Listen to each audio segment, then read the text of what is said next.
Hello, नमस्ते, सलाम।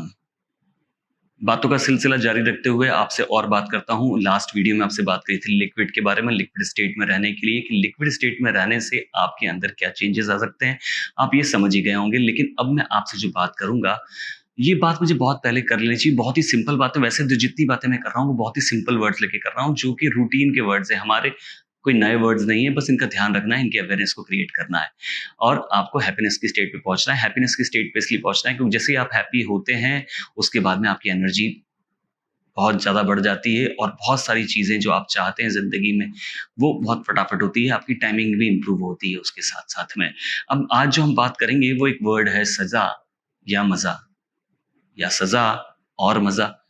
अभी सज़ा और मज़ा ये बहुत ही एक सिंपल से वर्ड हैं, कॉमन वर्ड हैं, हम सुनते हैं। आपको पता है ये सज़ा जो है हमें बचपन में दी जाती है, लेकिन वो सज़ा हमारे लिए कितनी लर्निंग की स्टेज होती है और वो हमारी ज़िंदगी भर मज़ा देती है।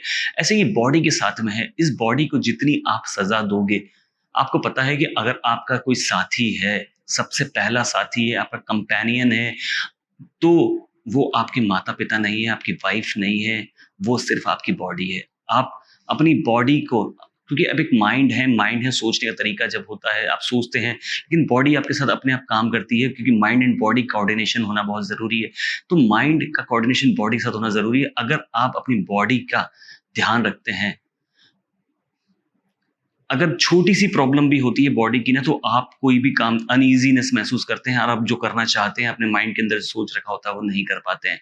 तो इसको ध्यान रखना बहुत ज़रूरी होता है और अगर आप चाहते हैं कि कॉन्स्टेंटली एक उम्र के हिसाब से जो उसका बेस्ट होना चाहिए, वो आपको हमेशा दे वो बॉडी, तो आपको खुश रहना ज़रूरी है ही, क्योंकि आप खुश रहेंगे तो आपकी बॉडी मैं कोई भी तकलीफ़ें या बीमारियाँ जिसे कहूँ जो इंटरनल बीमारियाँ हमको आती हैं वो नहीं आती।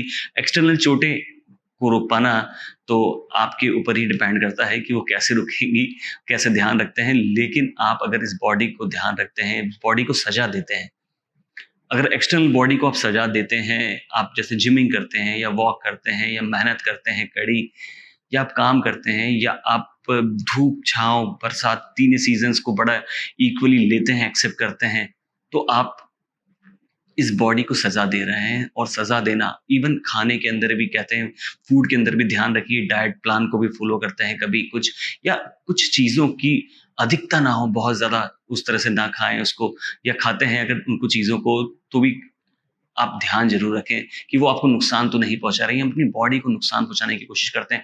बहुत सारी ऐसी चीज़ें अवेलेबल है जो बॉडी को इमीडिएट खुशी तो देती है, लेकिन उसके नुकसान, उसके साइड इफ़ेक्ट्स बहुत ज़्यादा हैं।